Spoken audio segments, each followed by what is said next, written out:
So we are getting ready to make carne asada with a side of Mexican couscous. This is the day before. I'm using sirloin for the carne asada meat.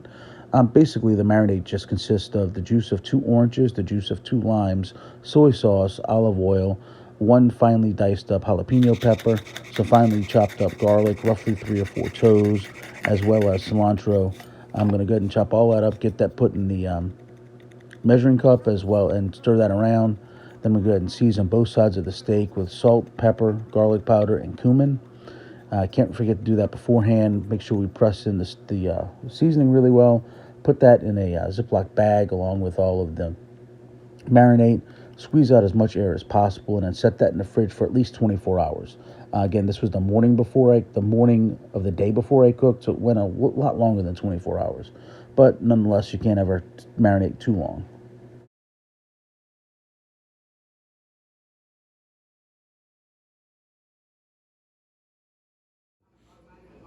All right, so the steak's in the fridge. We are going to get started with the couscous because I want that to get a little chilled. Not cold, but just a little chilled. I want it to sit in the fridge for a little while. What I'm going to do here is I'm going to cook down an onion, half a red bell pepper, half a yellow bell pepper, and a jalapeno. Then I'm going to add some garlic to it. And when that's kind of cooked down, I'm going to add some water, a drained can of sweet corn, and a drained can of fire roasted tomatoes. Once the water comes to a boil, I'm going to turn the heat off, put the couscous in, put the lid on. Takes 10 minutes after that. So let's get started with the prep work. So here we are going to dice half an onion, half a red bell pepper, half a yellow bell pepper, and finally chop some garlic. We're going to set the other half of the onion and the other half of the bell peppers on the side. We'll julienne those later to do with the after the steak's done in the hot pan. So for right now, we're going to dice these up, and we're going to put them in a hot stainless steel skillet and season them with salt, pepper, garlic, and plenty of cumin. I want to bring that Mexican flavor through, so I want to put plenty of cumin in there. So we'll cook those down until the onions are translucent or translucent-ish, and then add the garlic in.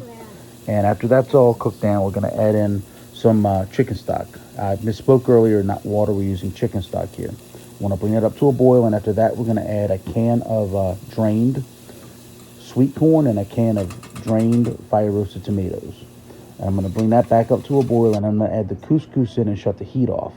The couscous just needs 10 minutes in that hot liquid, and it'll cook itself like that. You want to use equal parts of chicken stock or water, if you choose water, to couscous. You don't want to use any more than the 1-to-1 ratio. It's not like rice where you go 2-to-1. And after that's done and it sits, we're going to go ahead and take the lid off, and we'll fluff it up with a fork. And in this case, I'm going to transfer it into a bowl and put it in the fridge and let it get cool. Normally, I like couscous hot, but in this case, with the steak, I want to have it cool. Don't mess with it for 10 minutes. It's 2:55 right now. We'll mess with it at 3:05. In the meantime, let's take a look and see how it goes. Oh, yeah, babe.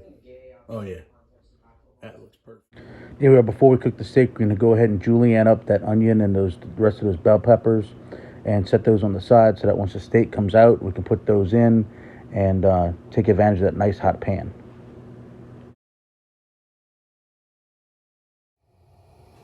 So here we are at the pan nice and up. We're going to just put a little bit of olive oil in there first. And after we put the steak in, we're going to season the steak with salt, pepper, garlic again, and let it do its magic, probably 3 to 4 minutes each side. Love that thing.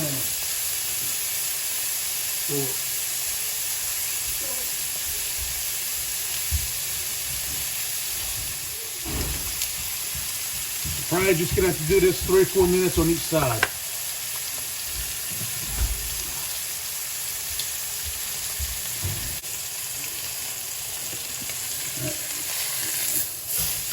There we go. Look at that pretty crust we got on there.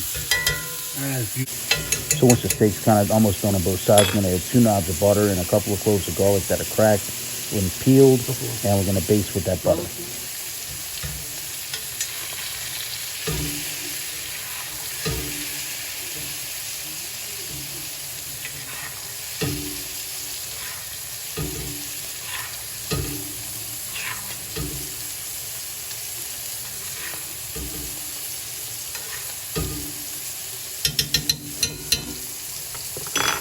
Flip it one more time and baste the other side.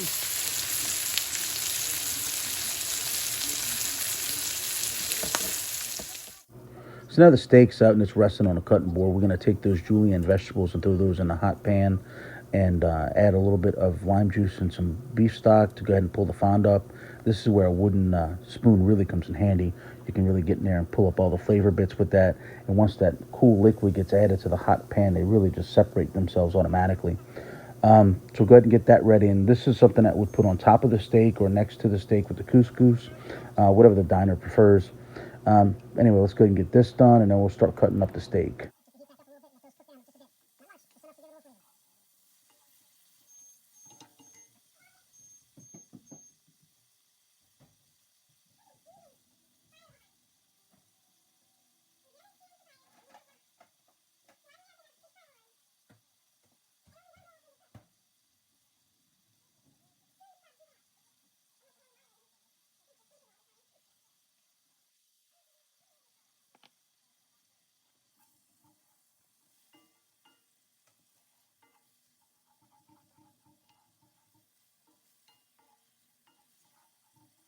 As you can see, the liquid and the vegetables come together and make a really nice pan sauce that goes great with the steak.